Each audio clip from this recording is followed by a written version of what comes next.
Gorumara wildlife স্যাংচুরির ভেতরের tea estate. Medla watch টাওয়ারে এই গাড়িগুলোই হচ্ছে মহিষের গাড়ি।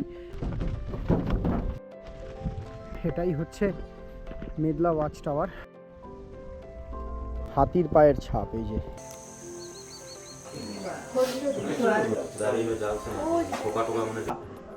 কার সাফারি করে বা হাতি সাফারি করে, আমরা মহিষের সাফারি করেছি লিটারালি। এটা কিন্তু খুব unique part of this blog. এই যে দেখতেই পাচ্ছ বন্ধুরা, এই পুরোটাই হচ্ছে চা বাগান এরিয়া।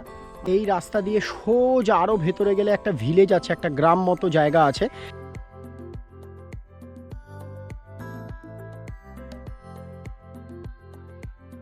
পুরো চা বাগান দিয়ে ভর্তি।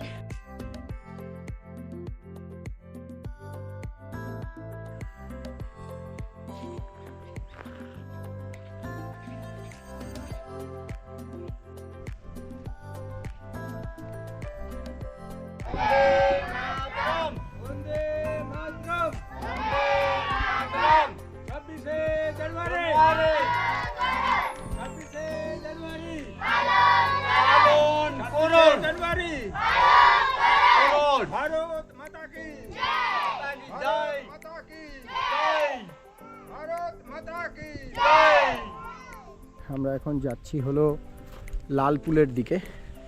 আর লালপুলটা এখান থেকে আমি দেখাতে পারছি না, বাট এই দেখো, এই যে জঙ্গলের ভেতর দিয়ে পুরো হেঁটে হেঁটে যেতে হবে ওই লালপুলে।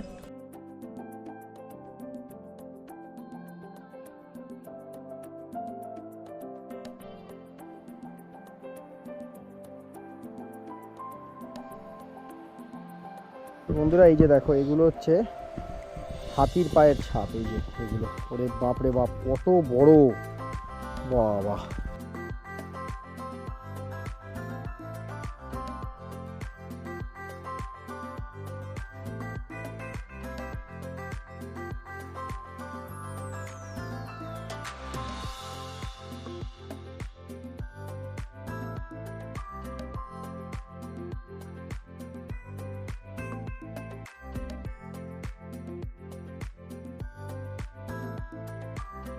ওই যে দেখতে পাচ্ছ, ওটা হচ্ছে লালপুল। আর এইখানে সব ওয়াইল্ড অ্যানিমালসগুলো আসে জল খেতে।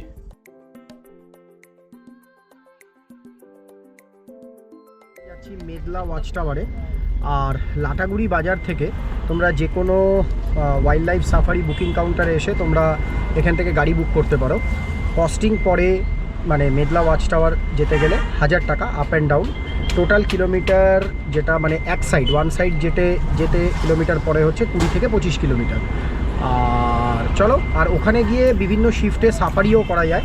সো এখন শুনলাম বুকিং কাউন্টারে যে একটা সাফারি কিছুক্ষণের মধ্যে শুরু হবে, তাই তাড়াতাড়ি গিয়ে পৌঁছাই, দেখা যাক ওই সাফারিটা করা যায় কিনা, আর কি ধরনের জন্তু আমরা ওখানে পাই। সো গিয়ে দেখা যাক, লেটস সি।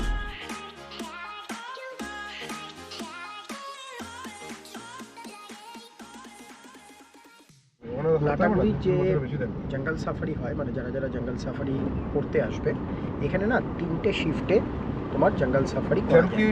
এবার যদি কেউ মনে করে 3টে শিফটেই করতে পারে, যদি কেউ মনে করে যে কোনো একটা শিফটেও করতে পারে। সাফারি শুরু হয় 6টা থেকে, তারপরে সাফারিটা হয় সকাল 9টা এবং লাস্ট সাফারিটা হয় দুটো।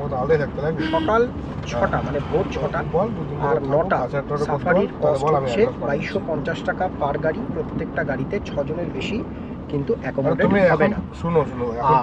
লাস্ট যে শিফটটা মানে দুটোর যে সাফারিটা হয়, সেটাতে তোমার ভাড়া হচ্ছে 2700 টাকা।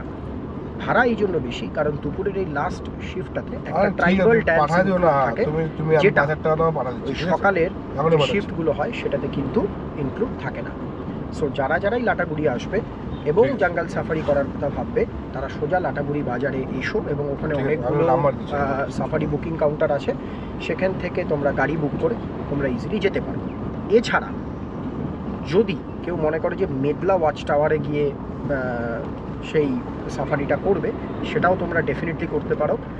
লাটাগুড়ি বাজার থেকে মেদলা ওয়াচ টাওয়ারের ডিস্টেন্স হচ্ছে 20 থেকে 25 কিলোমিটার এবং গাড়ির ভাড়া পড়ে হচ্ছে মাত্র 1000 টাকা।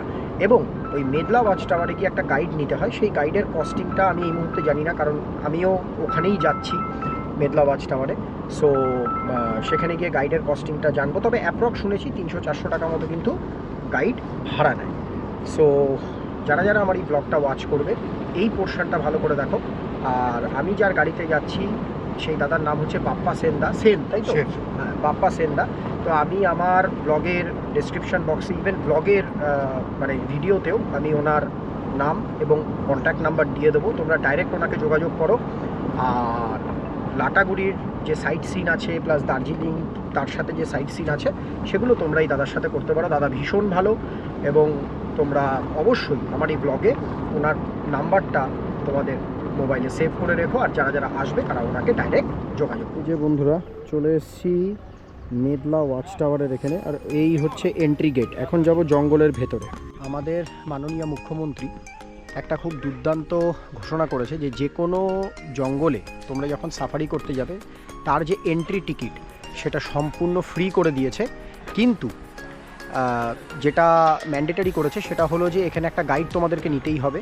আর গাইডের কস্টিং যেটা আমি কিছুক্ষণ আগে বলছিলাম ওটা হচ্ছে 350 টাকা, এটা তোমাকে গাইডকে দিতে হবে। আর ঠিক যখন তোমরা ভেতরে যাবে এবং ভেতরে যাওয়ার পর গাড়িটা নিয়ে যাওয়ার পর ওখানে একটা মোষের গাড়ি আছে, ওই মোষের গাড়িতে জন প্রতি 60 টাকা করে চার্জ করে।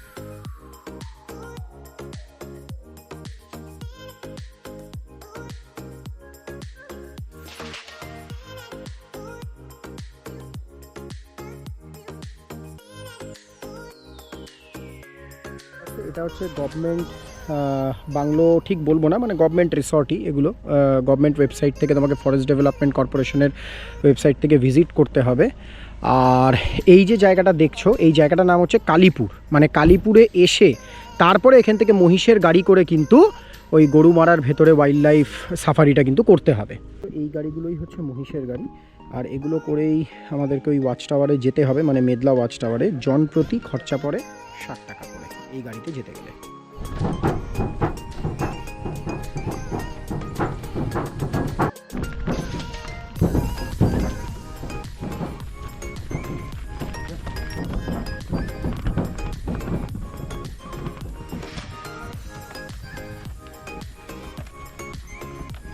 ওই আর কিছুটা দূরে গিয়ে ওখানেই হচ্ছে তোমার ওয়াচ টাওয়ারটা, সেটাই হচ্ছে মেদলা ওয়াচ টাওয়ার। আর এবার ওয়াচ টাওয়ারের একটু ওপরের দিকে যাই আর দেখি যে কীরকম ভিউটা পাই আর কী ধরনের পাখি বা জন্তু জানোয়ার পাওয়া যায়। কিছুক্ষণ আগে ময়ূর দেখতে পারলাম, আর যে আমাদের গাইড দাদা আছে সে বললো যে ওয়াচ টাওয়ার থেকে নাকি ময়ূর আরও ভালো দেখা যায়। So let's go to the watch tower.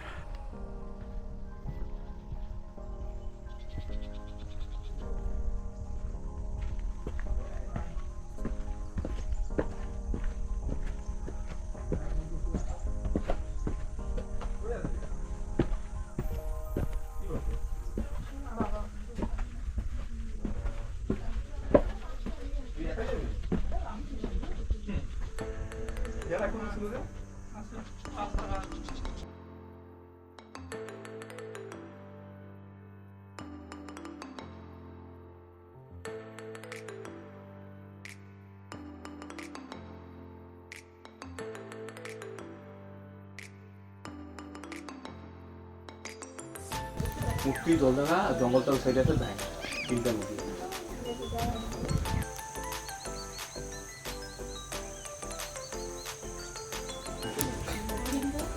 दाढ़ी में ठीक दाढ़ी में डालते हैं टोका टोका हमने टोका जी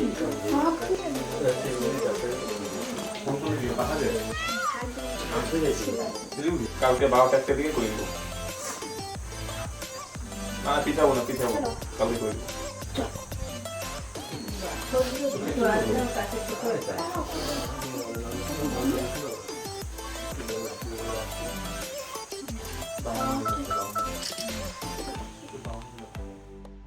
আর মেদলা ওয়াচ টাওয়ারে রয়েছি।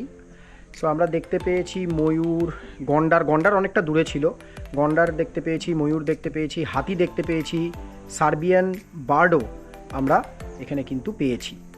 আর একটা তো শট পেয়েছি ময়ূরে পুরো একদম পাখা মেলে সুন্দর করে ছিল, কিন্তু ওটা অ্যাকচুয়ালি অনেকটা ডিস্টেন্সে ছিল। এই ওয়াইল্ড লাইফ করার জন্য বেস্ট টাইম টু ভিজিট মানে স্পেসিফিক্যালি গরুমারাতে হচ্ছে ঠিক বর্ষা চলে যাওয়ার পর, ঠিক তার 15 দিন পর যদি কেউ আসো, এবং বিকেলের শিফটটা করতে হবে, মানে 4:30 6টার যে শিফটটা আছে সাফারির সেই শিফটটা নিতে হবে। তাহলে ওই টাইমে কিন্তু মানে ভিউ মিনস মানে জন্তু জানোয়ারের ওয়াইল্ড লাইফের দেখা পাওয়ার কিন্তু সব থেকে হাই চান্স। সো বন্ধুরা, আজকে তোমরা দেখলে যে গরুমারা ওয়াইল্ড লাইফ স্যাংচুরির ভেতরে গিয়েছিলাম ছবি তুলতে, কিন্তু মানে আনফর্চুনেটলি সেরকম কিছু পাইনি, বাট স্টিল নো ওয়ারিজ, তোমাদেরকে গরুমারা ওয়াইল্ড লাইফ স্যাংচুরির সম্বন্ধে কিছু তথ্য আমি আমার এই ব্লগে শেয়ার করেছি। অবশ্যই তোমরা এই পুরো ব্লগটা ওয়াচ করো। আর যেটা সব থেকে ইন্টারেস্টিং পার্ট এই ব্লগটার, সেটা হচ্ছে যে তোমরা তো শুনেছো লোকে মানে যারা যারা ওয়াইল্ড লাইফ ফটোগ্রাফার আছে বা যারা যারা এই ওয়াইল্ড লাইফ করতে ভালোবাসো, তারা কার সাফারি করে বা হাতি সাফারি করে, বাট আজকে আমরা মহিষের সাফারি করেছি। মানে লিটারালি এটা কিন্তু খুব unique part of this blog. মানে সত্যি মানে মোষের সাফারিটা এটা কিন্তু একদম ইউনিক। হ্যাঁ, তো anyways, but jokes apart, but হ্যাঁ মানে the day was good. Gorumara wildlife স্যাংচুরির ভেতরে the safari was also good. Literally watch tower থেকেও the view was pretty good. Yes, হয়তো মানে হয় এটা, কারণ ওয়াইল্ড লাইফ করতে এলে এরকম নির্ধারিত কোনো সময় নির্ধারণ করে সত্যি আসা যায় না। কখনো হয়তো খুব ভালো শট পাওয়া যায়, কখনো পাওয়া যায় না, বাট স্টিল মানে আই এম স্যাটিসফাইড। হ্যাঁ, ছবিটা হলে একটু ভালো হতো, বাট এনিওয়েজ আবার একবার ট্রাই নেব এখানে আসার। সো প্লিজ তোমাদের কাছে অনুরোধ রইল, তোমরা পুরো ব্লগটা কিন্তু অবশ্যই ওয়াচ করো, আর চ্যানেলটাকে লাইক শেয়ার সাবস্ক্রাইব করে দাও, আর কমেন্ট করে জানিও যে তোমাদের এই ব্লগটা কেমন লাগলো, আর বেল আইকন কিন্তু হিট করতে একদম